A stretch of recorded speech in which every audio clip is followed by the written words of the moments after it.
And, got to run through a few thank yous, and I'll make an opening statement, and you guys can answer. Well, you probably could answer, but you can ask me any questions that you'd like to ask.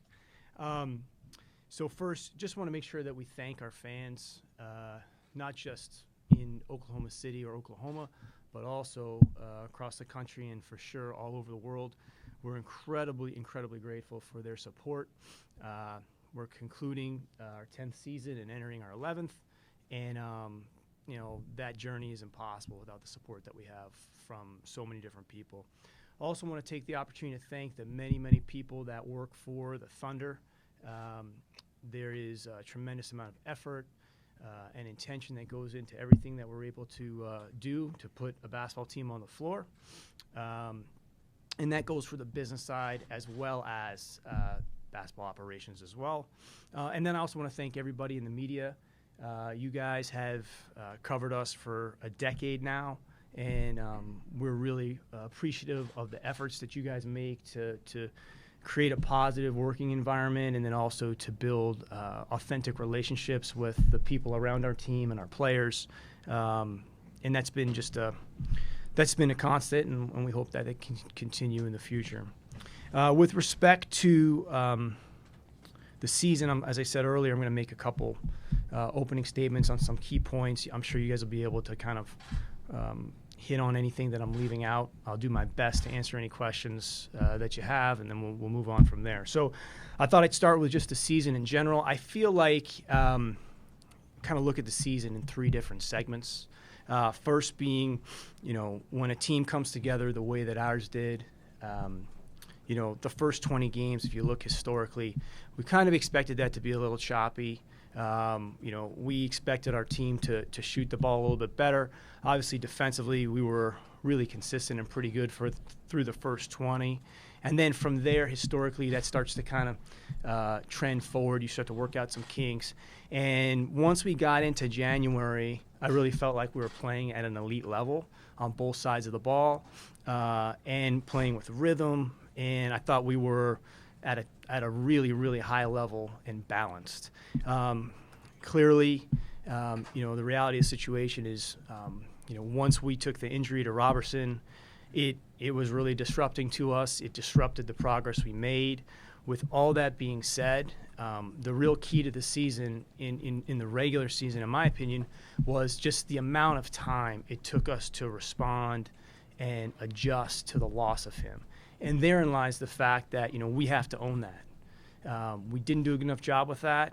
I didn't think that, from that point on, we found ourselves. And I felt like, once that happened and the amount of time it took for us to adapt, we kind of shifted from kind of the regular approach of like pursuing progress, trying to build habits and getting better, to really becoming a little more outcome oriented, just trying to find a way to win the next game. And I personally feel like that really caught up with us down the stretch and ultimately in the playoffs. And we have to own that.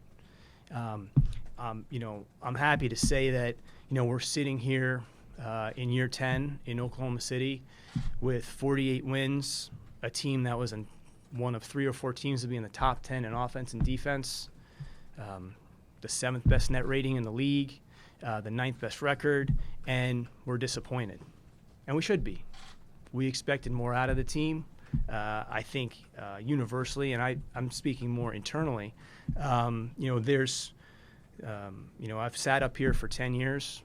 This is my 10th time I've sat it in front of you, and I felt really good about, the performance of the team and the opportunity to capture the opportunity during the regular season and to hopefully put us in position to make deep playoff runs. And I don't feel like we were at that level this year, and that's on us, and we've got to figure out ways going forward because, as I said earlier, there's a lot of positives to what we were able to do, but the inconsistency of the performance is something that, clearly our team has to figure out. And I'm really optimistic that we'll be able to do that because when I think about the season, I never felt that when we were performing against the upper echelon teams in the league, I felt like we would always perform at a high level, and I thought we matched up well, especially when we were fully healthy, but, injuries are part of the deal. But it's our responsibility to adapt to those. But I thought our problems were inconsistency against some of the sub 500 teams, and that inability to build habits through that period of time really caught up with us. Let me move on to a couple other things. So with respect to Billy, one of the things that I'm most excited about and excited for him about going forward is the fact that, if fortunate enough, he'll be able to work with the same core of a team that, as I said before, has a baseline that we've established, but has some controllable areas that need to improve. If you think about the last 3 years for our organization, and the last 3 years for him, it's been a little bit of a whipsaw in respect to just the team he inherited in 2016, the performance of that team being within a couple minutes of going to the finals, and then not being able to capitalize on that. Obviously, on the heels of free agency in 2016, we're trying to put together a team on the fly and do the best that we can. We're able to get that team to the postseason, and then in his third year, there's a significantly different roster again. I think the best thing for him, I think the biggest opportunity for him is in the continuity. Additionally, just continuity in general with the type of team that we have assembled and the way it was assembled historically. Continuity is its best friend going forward, and that's just empirically proven out. And obviously, we've spent a lot of time studying that. So the addition of Dre, returning, and then hopefully, if we're able to bring the whole team back together, the rhythm and the continuity of the roles that have been established should be really important to our improvement. With respect to Paul George, I know you guys should probably, if you're doing your jobs, have plenty of questions on that. And thing I'd like to say about that with respect to Paul is I feel like he's been here a little longer than 1 year.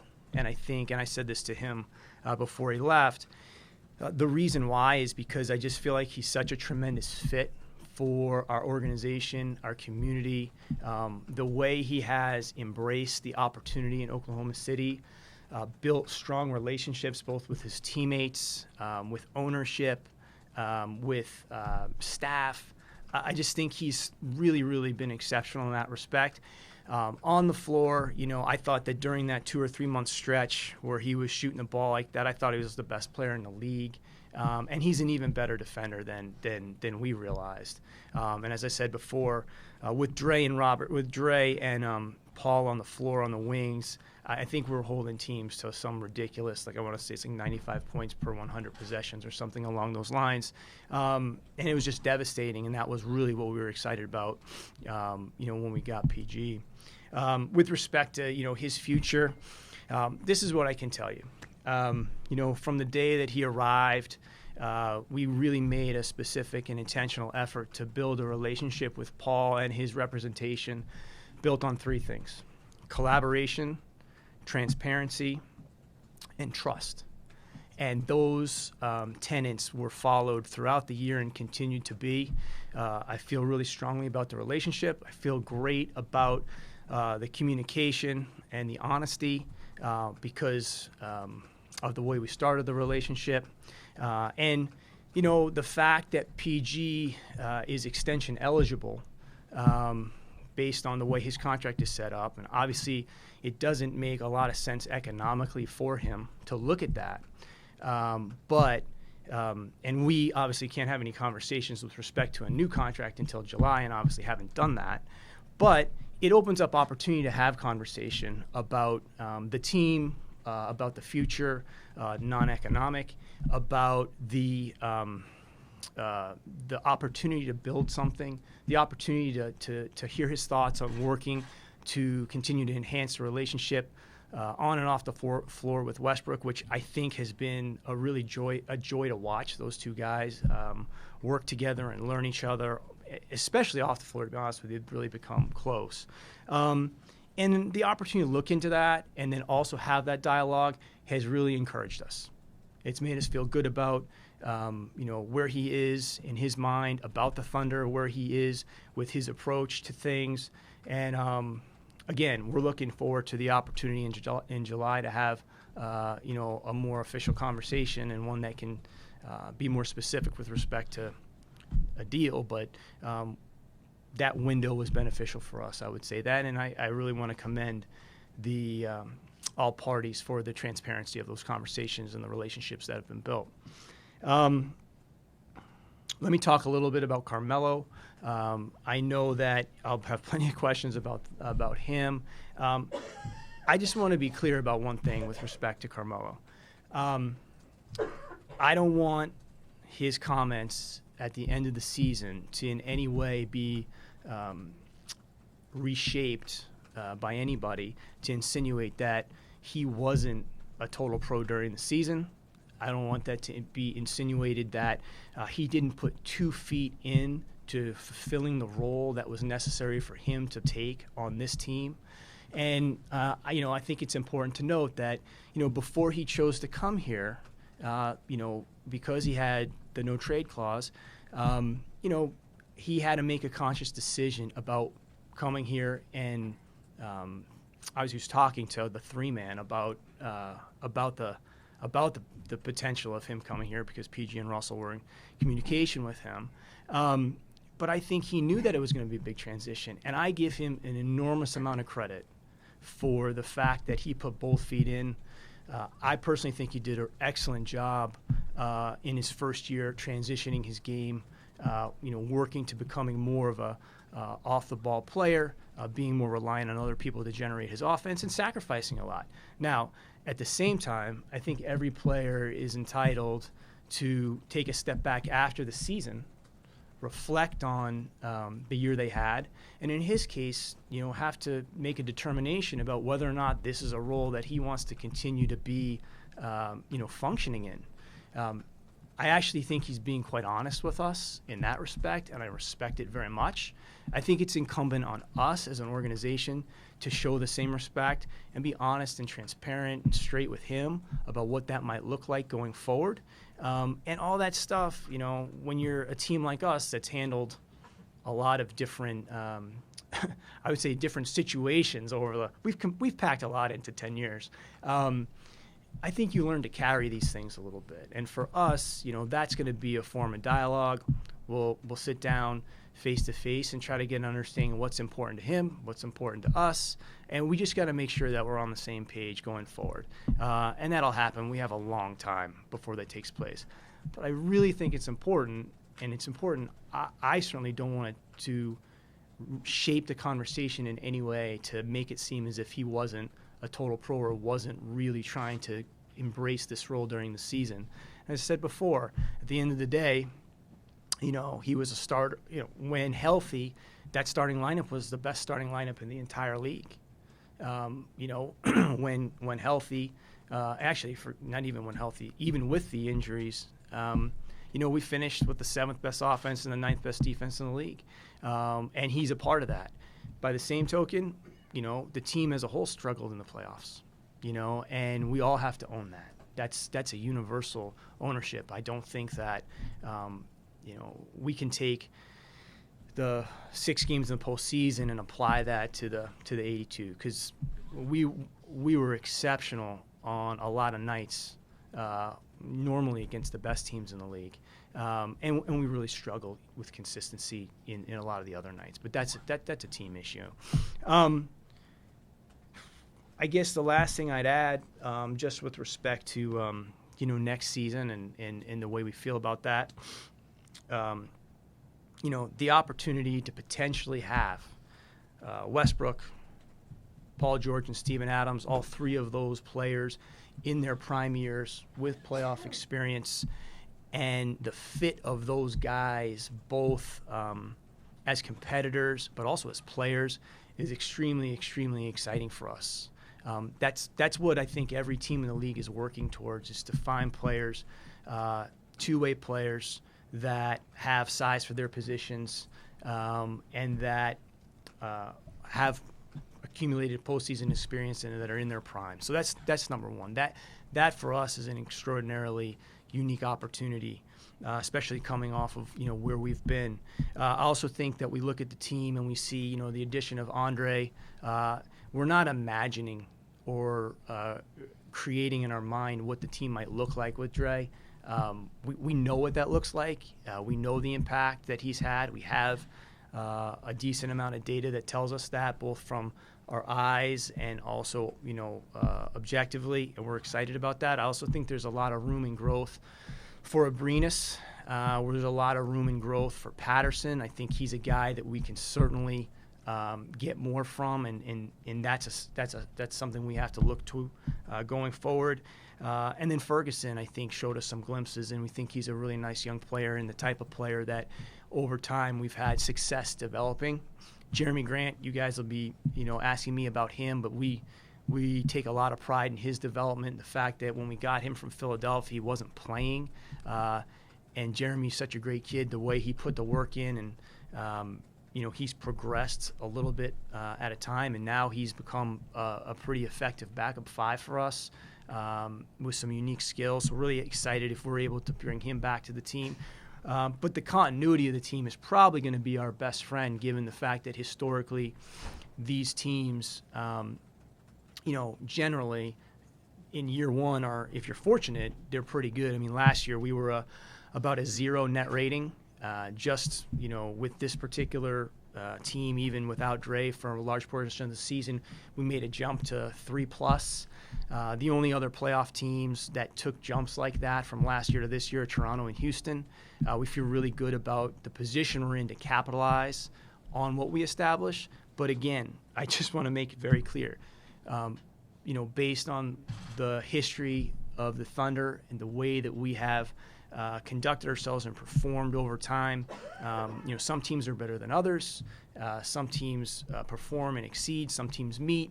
In this case, we have to own the fact that I don't think we capitalized on some of the opportunity that we had this season. Now, it's our job to keep moving forward, to identify it, and not just identify issues, but bring solutions. And I'm confident that we're going to do that because that's what we've done for 10 years. And we compete. That's what we do here. We stand in the arena and we compete. We find ways to get better.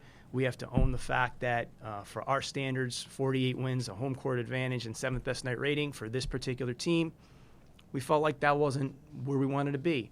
At the same time, we're pretty confident, and I'm confident in the people that we have, that we'll be able to continue to be better and find ways to improve. So we're unhappy. We're not pleased with where we're at. But part of competing, part of being with the organization and the Thunder is being realistic, but also optimistic about your ability to impact change. And that's how we feel, and that's the approach we're taking to the off season. I'm happy to take any questions. Sam, ultimately, what gives you the confidence that whether or not you can build this continuity, that Billy is the guy to coach it? When we hired Billy, if you go back and look at the press conference that we held at that point in time, we talked about 3 different buckets that we identified as being what we wanted in a head coach. The first was a basketball coach that could adapt, evolve, and that had shown the ability tactically to play several different ways with different types of personnel, big, small, system, the different adaptations to changing game and changing personnel.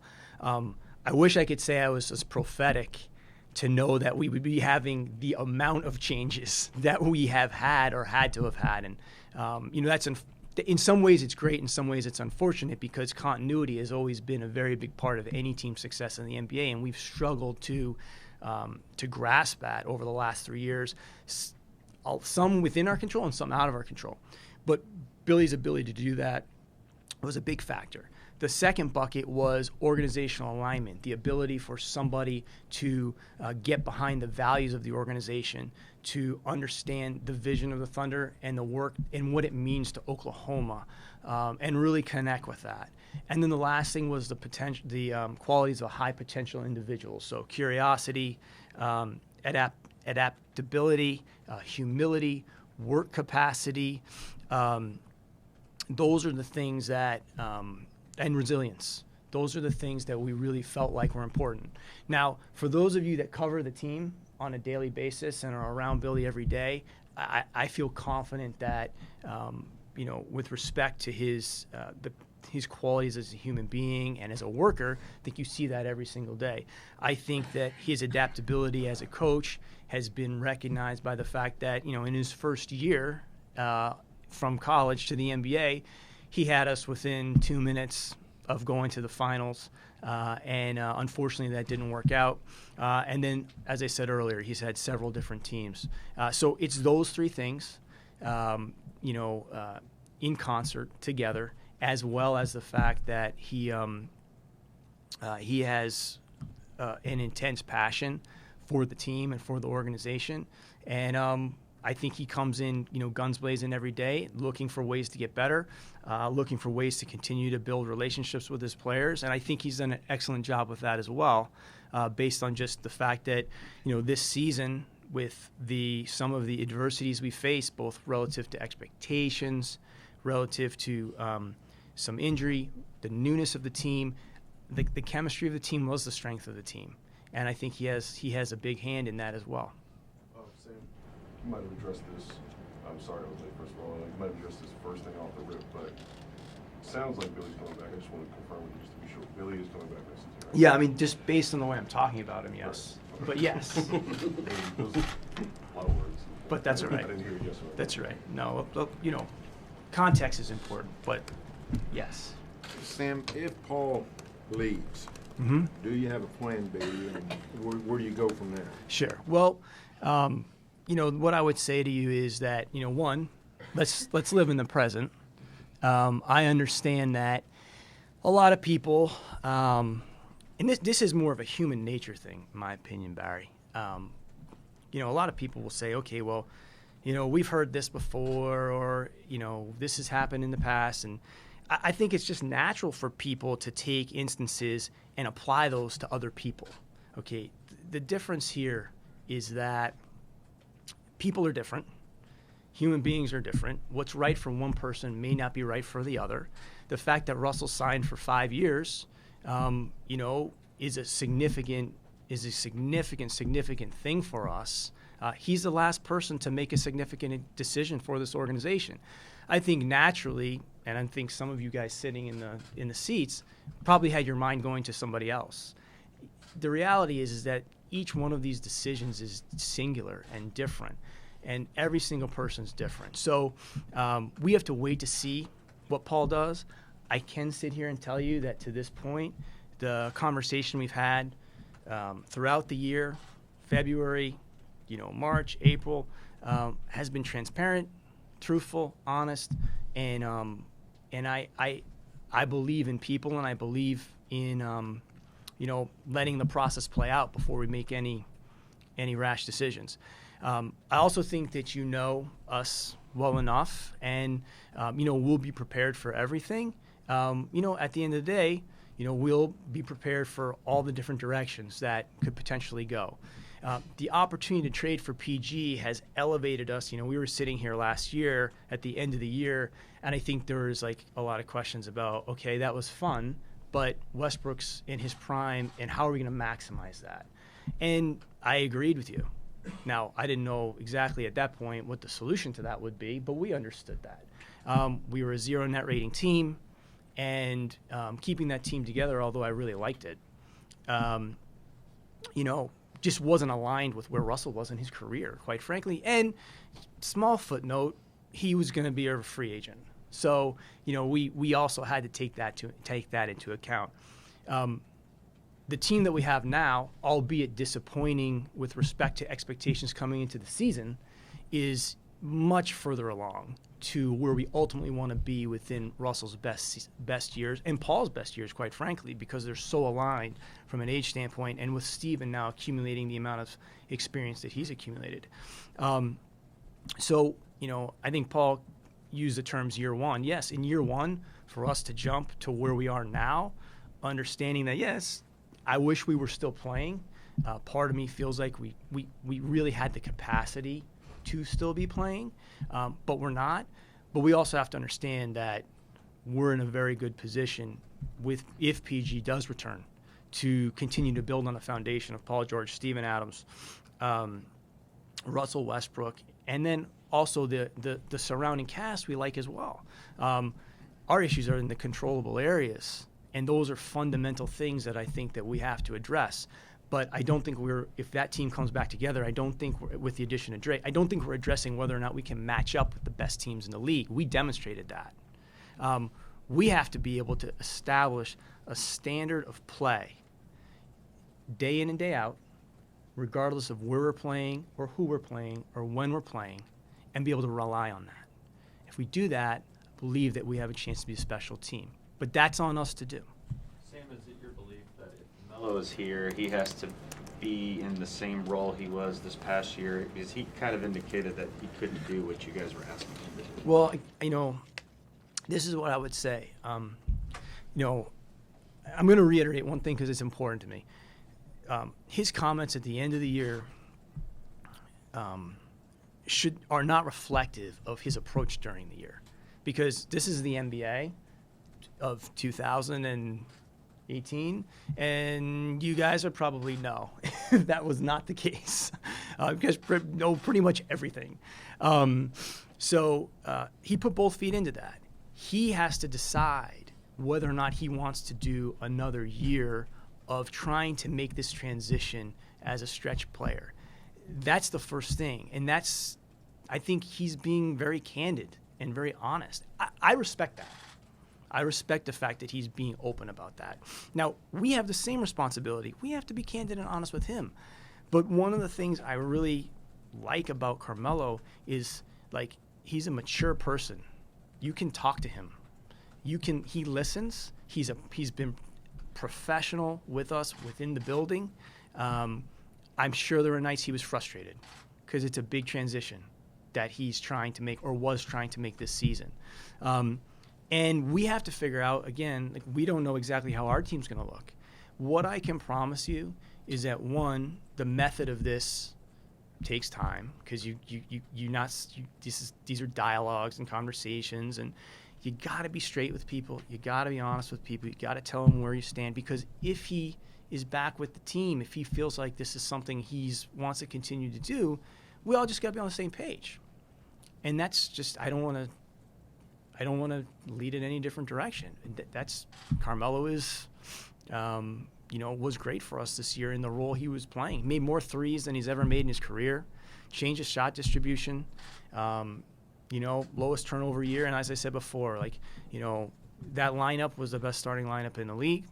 But we also don't know what our team's going to look like. So once that stuff starts to clarify, we can have some more detailed conversation. We'll do some listening. We also owe some what's the right word, information, I guess, as well. And we're looking forward to doing that. It's the best I can answer right now because there's so much time. If he doesn't want to make that adjustment, he has a $27 million plus player option that's his choice. What then becomes the ultimate solution for you guys? What direction would you have to go? Well, I think the first thing is that dialogue has to happen with respect to kind of where he is in his career, what he sees, relative to the role that's here, whatever that is, and what he wants out of that. I think it's, again, I understand the question. Before we can get to the finance component, to me, you got to get to just kind of the open communication, transparency of communication. And that's one of the things that I don't know that everyone here, and it's not anyone's fault. You just don't know how those things happen. You have relationships with players. You have relationships with agents. You sit down. You work through these things. You have to do a lot of listening. You have to do a lot of asking questions and vice versa. And then that stuff, the stuff you're talking about, the decision on the option, role, those types of things, those things work themselves out. And we'll sort it out. We'll figure it out. That's just always the way that we've operated. How's Andre's rehab going, and at what point do you see him being 100%? He's doing well. It's a tedious rehab. It's a frustrating rehab. But one of the things about Dre, I appreciate you asking that question, Cliff, because it gives me a chance to speak. I made the injury was a bit of an inflection point, and as I said before, there's no excuse for our inability to fundamentally adapt to that. I just don't want to. I don't want that Dre piece to come across well, if we had Dre, we saw what that would look like. Without Dre, we should be better. and found ways to get better. But without Dre, I think one of the things that we saw was, Dre is a what I would call like a fiber player. He brings in an immense amount of competitiveness. He does the stuff that most people don't want to do. Historically people have opted to look at the things that maybe he doesn't do really well, like shoot the ball. But he was shooting 55%. Or he did shoot 55% for the year this year because he was taking shots that were, fastballs down the middle for him, and played really well off of the other starters, and really keyed our defense, got a lot of our transition going. We played in, I want to say, I'll be guessing. I think within the 20s of about 20 maybe close games by definition. Offensively, our ratings were really good in under 2 minutes. Our breakdowns and the reason why we came up short in a lot of our close games this year was our defensive rating was not good enough in close games. We really struggled in close games defensively. And, that's a matter of a lot of different things. One, we fouled like it's nobody's business in those situations. You can probably have flashbacks about how many times in close games the other team's on the line. Down the stretch, I mean. And then, people shot the ball really well against us down the stretch in close games. And, some of that's on us and some of that's credit to them. But I think Dre makes a difference in those situations because he's the guy that comes up with the deflection. He's the guy that comes up with a defensive rebound. He's the guy that blows up a pick and roll. And when you've got him and Paul on the floor together at 6'8" plus, both of them, it's a problem. It's a problem, and the numbers bear that out. We're not like imagining that in our head. Like we saw that, and once we got our feet underneath us after the gauntlet of change of the first 20, he had some possessions this year defensively that were like works of art. In fact, there was one in the Detroit game against Tobias Harris that was like a clinic, and he's just got better and better. We miss him. There's no question. With that said, sometimes you're going to have injuries and sometimes it'll be season ending, and we have to fundamentally adjust for that as a unit, and we weren't able to do that. Sam, when you traded for Paul, obviously, you guys have paid a lot for tax before, including this year, and all that stuff, but when you're closer to the repeater tax, if you pay next year, does the result of this season have any effect on how much luxury tax you pay, or if Paul does hypothetically leave, does that affect how willing the organization is to pay the tax? Well, okay, a couple things in that, Fred. So, the only way, and I'm glad you asked that question. I think it's an important question. The only way that our team becomes a really expensive team is if Paul George chooses to stay with the Thunder. So if you're asking me if we would like to keep Paul George, if he wants to keep his talents in Oklahoma City at the cost that it takes to re-sign him, the answer to that would be affirmative. Yes, because Paul George is a very unique player. So that's how our team gets extremely expensive. The other way I think you have to look at that is over the course of a 10-year period.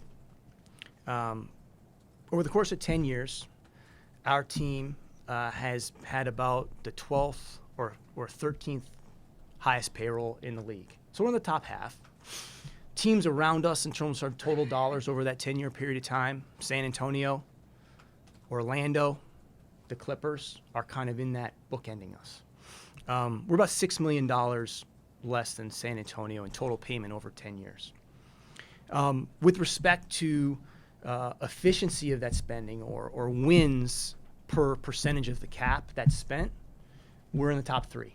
So San Antonio, Houston, Oklahoma City are, with respect to like efficiency of the winning versus the percentage of the cap you're using, we're in the top three. So I'd like to think over that 10-year period of time, we've been in the middle of the pack, with respect to payroll, and we are in one of the smallest markets in the league.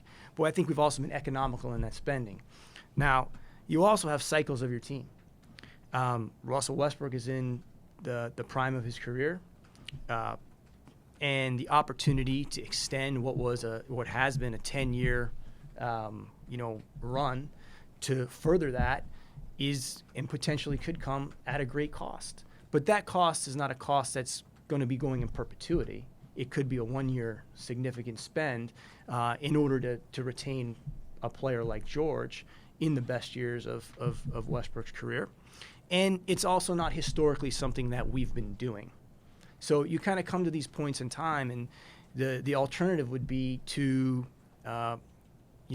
rebuild the team and go in a different direction. On the heels of the 16 free agency, we had that choice.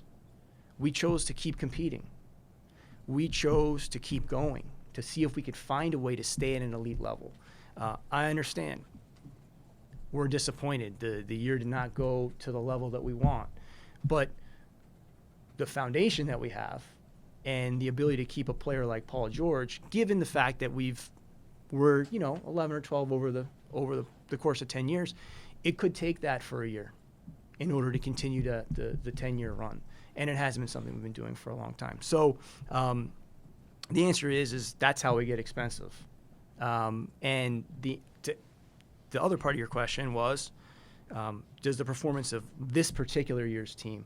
Again, I don't know that you can really look at it that way, only for this reason. I don't think that's a reflection on whether or not Paul George is a good player. Russell Westbrook is a good player, and Steven Adams is a good player in terms of foundationally. And I also don't think that we really saw the full team because, one, of the lack of continuity, that empirically teams take bumps with regard to their net just by keeping the group together. We went from a 0 to a 3. We can expect, based on history, a little bit of a bump there. Factor in Robertson, a little bit of a bump there. I think we'll be a better team. I also think that continuity-wise for Billy, I think there's a lot of things that line up to say, you should probably run this back and give it an opportunity. And, from there, then you might have to make some tough decisions.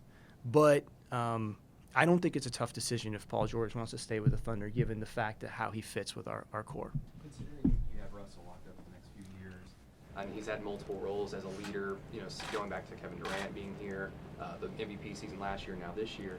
If Paul George is able to return, how pivotal do you think this offseason is in terms of his development as a leader with the team? Or, and I don't want you to think I'm trying to say, like, what conversations would you have to alter his game, but are there ways that you feel he can still improve going into this 11th season? Yeah, so you mean more like game-oriented? Yeah, okay. Just want to make sure I understand the question. Yeah, so listen, one thing I can tell you about Westbrook is he's driven, okay? He's going to keep coming. He's not going to, kick his feet up and expect to come back next year and have things just all of a sudden be a little bit different. I think he's going to, based on every competitor, I think he's going to spend, now whether he'll tell you this or not, he's going to spend a lot of time thinking about the things he can do to get better. And, for our team, one of the things that I think he's focused on trying to do is become a better three-point shooter. And I see him late at night in this gym working on that. His ability to continue to catch and shoot and knock shots down, I think, is a big part of his continued evolution as a player. With all that being said, you're talking about a guy that is amongst the best players, if not the best players in the league. It would be easy for him to kind of rely on what he's done, but he's not going to do that. The areas for him to continue to improve, those are things that, one, structurally, how can we continue to find ways to put him in position to be enhance his effectiveness? I wouldn't say make him effective because he's highly, highly effective. One thing about him is over the last 10 years, we have the second most total wins of any team in the league, including the playoffs, other than San Antonio, and Russell's been here for all of that. He's not perfect. He'll tell you that. I think, shooting the ball at the free throw line this year, what we experienced, and we were 29th in the league shooting the free throw. How in the world you can be that bad at the free throw line and still end up 7th in offensive efficiency is beyond me. But we've had guys underperform shooting the ball from places on the floor that they've notoriously shot the ball well from. So Ferguson, we're feeling out. You know what I mean? We don't know. But, a lot of other guys didn't have the year shooting the ball that they normally would or have, and we have to figure out, how much of that's random and how much of that is systematic that we can do to help. But, Patterson, high 30s3-point shooter. Abrinas, high 30s 3-point shooter. PG was, I think, running close to 40. Melo was in the 37 area. Felton had a 35-plus 3-point shooting year. Dre, obviously, that's not the strength of his game, but he was efficient from the spots on the floor. Stevens always going to be up there, in the area in which he shoots the ball. And Russell's just devastating from at the rim and mid-range. I think everybody can come back a little bit better, and I think Russell will do the same. There's no question. But the free throw line will help us all. That's one of those fundamental areas that, I wish I had an answer for you, but we had guys not shoot free throws well collectively, and we were leaving 5-6 points a game on the line and losing. We lost a lot of close games, and again, that's a reality. It's not an excuse. Like, we have to be better at the line. We have to knock shots down at the line, and we're not imagining guys to shoot better at the free throw line. They've done that for a long period of time. It just didn't happen. Wow, that was a lot. There was people jumping in there. We'll get to all of you. You talked about Russell not kicking his feet up or just expecting things to be different. How do you get more out of him defensively? I know we're already asking a lot of him in terms of the offensive load that he carries, but he just hasn't been a consistent defender. I think that's a fair question. I think that's something that, again, for us to be where we were defensively with Dre, which is, I think, 1 or 2 in the league, uniformly, the group as a whole, I think we can get more out of defensively. And that's saying something because we're 9th in the league defensively. And so, but with our team, with Westbrook, Paul George, Robertson, and Adams, and obviously, that's Carmelo on that team is not going to be the best defender of that group. But I do think that when Robertson dropped out of that group, it made everybody else's job harder, and I don't think we really adapted to that effectively. And that's everybody. I wouldn't say it's just Russell. But, I don't think that a lot of times we think about defense and we think about it being this we think about the glamour of defense. You know what I mean? We think about Dre pinning a ball on the backboard, or Russell, running through a pass and taking it, like a pick six to the other end of the floor, But the best defenses are the ones that force the most inefficient shots, and we as a unit didn't do a great job of that. Now we turned people over at an alarming rate. We defensive rebounded okay. But we knew that would be a bit of an adjustment for us because we got a smaller team this year because we were playing with more space and we're trying to, add more shooting with Patterson, et cetera. And we were hurt a little bit on the boards, but we were good enough. We got better in the deep paint, but that's a universal approach. Now, I also think that speaks to the continuity, which is if we were able to, and this is without Dre, but if we're able to bring the same group back, that's where role definition, the anticipation, especially with all the switching schemes that we're using, that Billy likes to use, there's a rhythm to that, and there's a repetition to that I do think can get better. If you look at the best teams defensively, a lot of them do have a lot of continuity. And there's a cerebral nature to defense as much as there is to offense, and I think that uniformly that could be better. I don't disagree. A lot of teams would be happy to be in the top 10 defensively. We would like to be better than it. We'd like to be in the top 5 if we could, and that's what we're going to try to focus on. What did you think of what Oladipo and Sabonis were able to do in Indiana this season? I honestly wasn't drastically surprised because we gave Victor that contract. A lot of people made fun of us when we did that, but and we also traded a significant player to get DeMontis. I couldn't be happier for those guys. What those guys are doing is it doesn't have a reflection on like what our eye on the ball is, what's happening here, and putting ourselves in position to be closer to our goal. Last year we were a 0 net rating team based on the composition of that team, just on the fit. It's not because of those players. I mean, you can see that. Those guys, and I don't want to get in trouble, those guys should stay in Indiana the rest of their careers. They're great players, great guys, hard workers, and we wish them nothing but the best. We want players that are from Oklahoma to go on and have success other players. This isn't like we're not like 5-year-olds, like, like rooting against people because like this is a business. You want people to know that you generally have a good feel for players so that when they come to make deals with you, they feel like they're going to get somebody that's going to perform well. We have a certain style of play. Indiana's a certain style of play. I think the fit for Victor specifically is fantastic. I also think, Victor is he's a great competitor. So is Tomas. We want those guys to do great. Everybody that leaves here.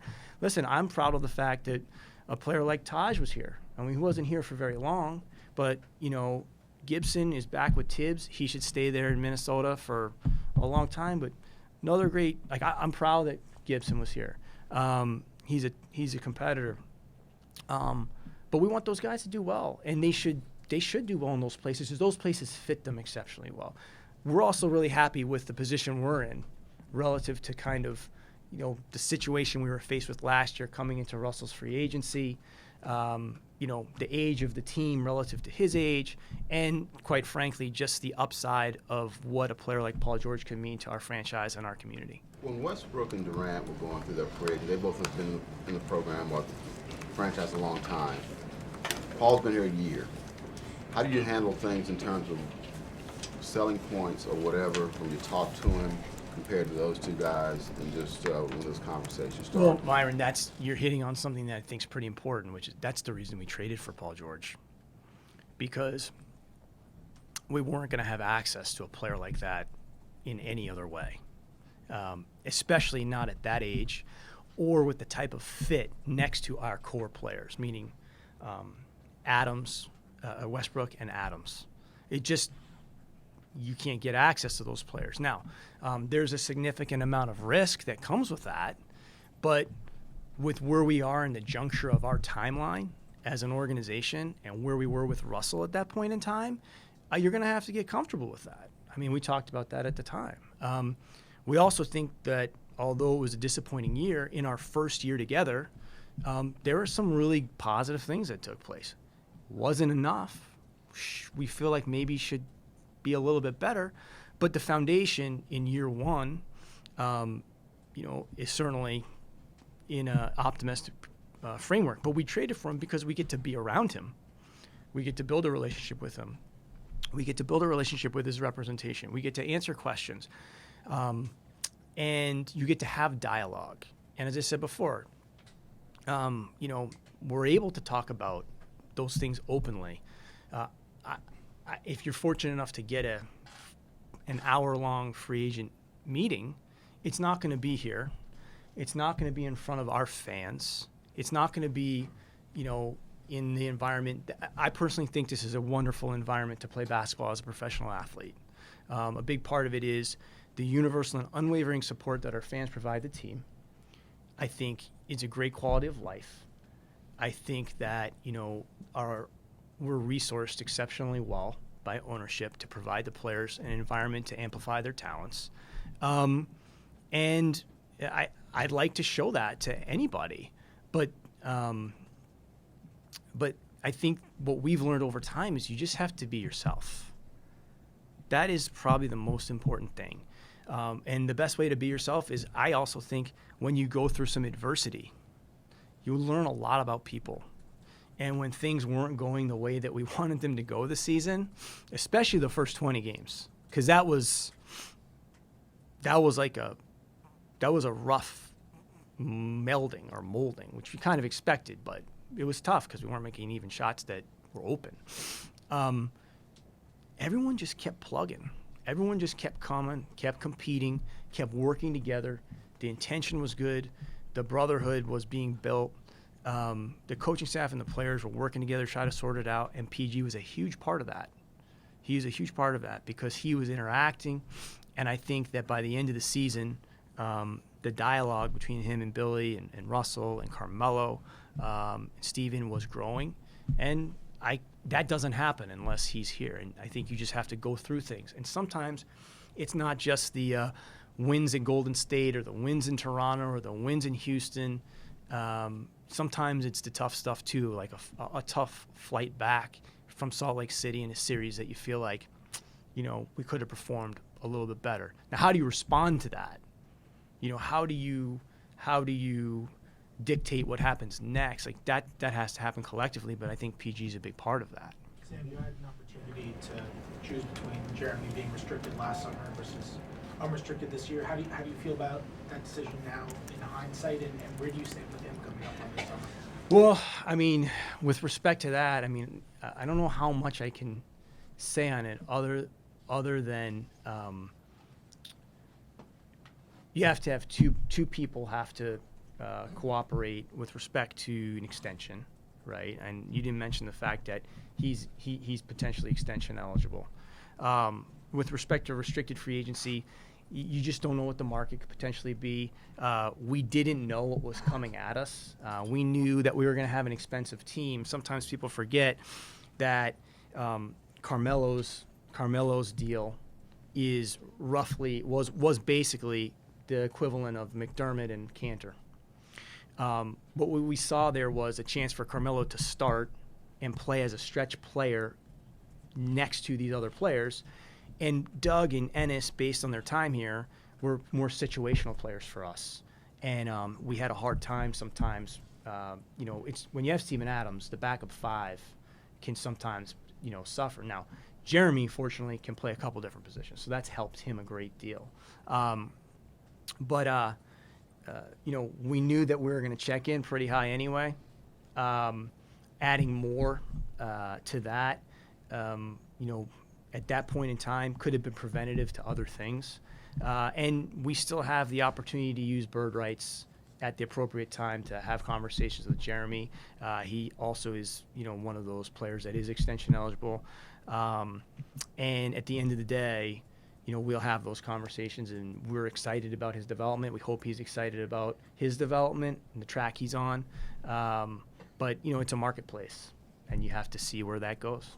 You said you wouldn't have access to a player like Paul George via any other way than trade. So when you reach out to agents, players, free agents, what are the biggest objections you hear about coming to Oklahoma City or maybe not wanting to meet with them?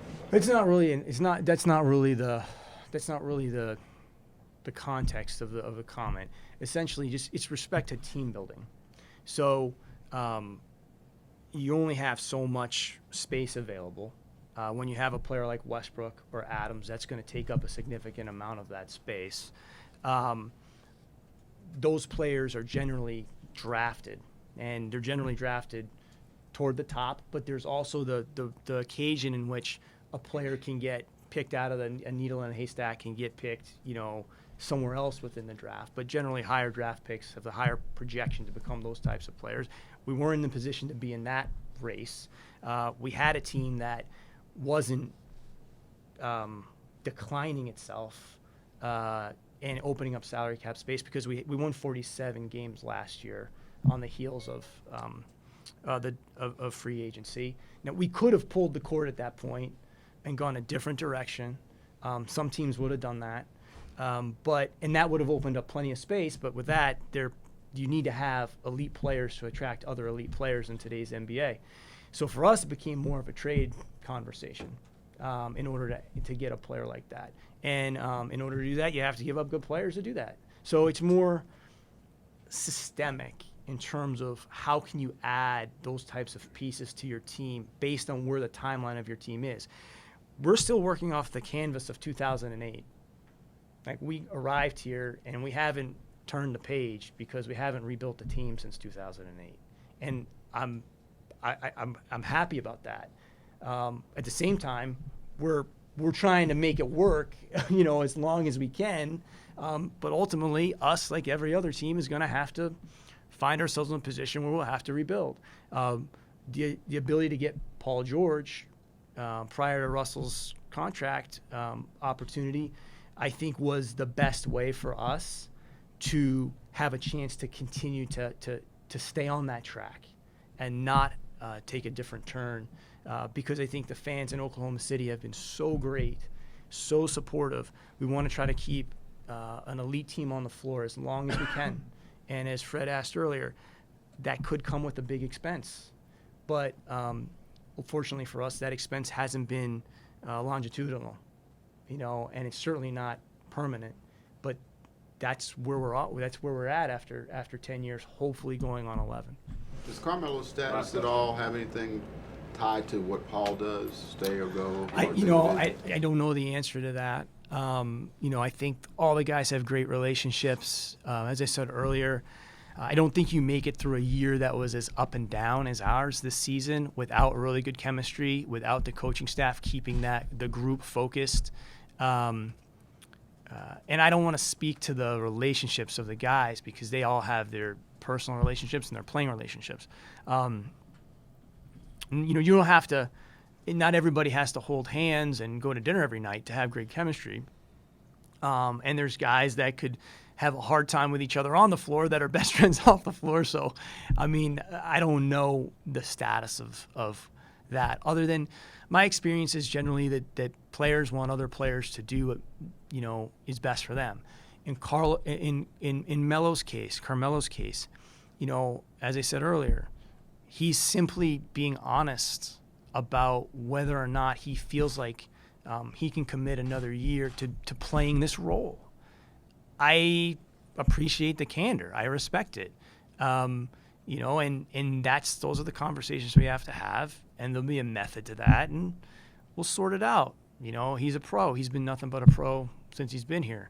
I don't know what effect that has on other people, but we'll all work together. That's one of the things about us that we've tried to continue to foster, which is just let's work through these things. It's pro sports. It's in a cauldron of people focusing on every word and every tweet and all that stuff. I think at the end of the day, you got to reduce it down to just human beings trying to understand what everyone's trying to accomplish and see if we can bring ourselves all together to do that. I personally really like the foundation that we have on a human level. I do. I think that the group is really connected. We've got to get ourselves stronger in the controllable areas and the consistent areas. We own that. With that being said, we're going to do what we always do here in Oklahoma City. We're going to take where we are, and we're going to compete. We're going to keep coming. We're going to keep our eye on the ball and figure out the ways we can get better. And we're going to keep standing up and finding ways that we can take this group and get it to another level. And that's collective. That's everybody. That's from myself to every single person that's in the building. You heard that comment yesterday about PG's made up his mind. What's your reaction to that? I talked to PG, and I would say, why don't we listen to Paul? He's had a lot of comments also. I'm not trying to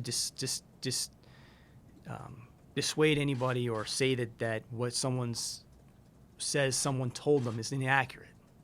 I don't, but I'd just rather listen to the man himself. I'd also reflect on the fact that PG really keeps his business pretty in-house. We've gone through the whole year. We haven't heard a whole lot of stuff since he's been here. He's been pretty straight down the middle, and I can't do anything but trust the things that I'm being told, and I do, because if you can't do that, when I say trust, I mean trust the fact that he said positive things about the organization. If you can't trust other people, or if you're going to live in a world of skepticism and cynicism, I can't help you. I don't know where that leaves us. Good luck. I'll see you down the line. I'm not going to let myself go there. Thank you, Sam. Thank you. Thanks, guys. He's a we had that conversation. I mean, he's free. He was really good for us, but it's like free agency. You just once the gun goes off, you just have no idea. Same thing with the other guys, you know. So we wanted him for a long time because he kicked our ass in Dallas for a long time. So, but yeah, he's a big part of the heartbeat of the team, chemistry of the team, like we were talking about. And it's funny. I know the press conference is over. But, it's funny because it's been a great learning for me to watch because our teams have generally been like we've returned about 80% of our minutes. You know, over the course of time, we've been so lucky that we haven't had this disruption in continuity. But we also haven't had a team that's come together kind of like this. Watching those relationships form, watching the back and forth, sometimes the tension, you know, which is healthy within a team. Like, hey, you're supposed to be here. You're supposed to be.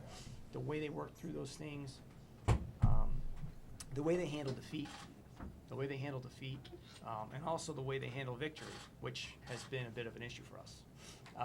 But Felton has been great. Watching, like, you know, Raymond Felton and Patrick Patterson don't know each other. Paul George and Raymond Felton, no one really knew each other. So it was just kind of fascinating to me to watch that, and the challenge that brings on from an on-court standpoint, just the fact that people don't know each other, you know, or they've played different roles and they're trying to figure out how do I play with this. I've learned a lot from that. He says he wants to be back. Do you want him back? You know, I can't really say. The answer to that question is we really enjoyed having Raymond here. When we get to July, we'll be able to have those conversations, but he was very good for us. Sam, how excited were you about just the general local coverage of the team this year? I honestly thought it was fine. I thought it was great. I mean, especially the Norman transcript. That was like exceptional. Fine. There's really in-depth reporting happened. I actually just, Everything else was just fine. I actually, there's a little sarcasm there. Actually, just for those of you that, there's a great documentary on Ben Bradley that I just watched. I'd recommend it highly to anybody. It's called Newspaper Man. Fascinating, absolutely fascinating. He's a guy that I've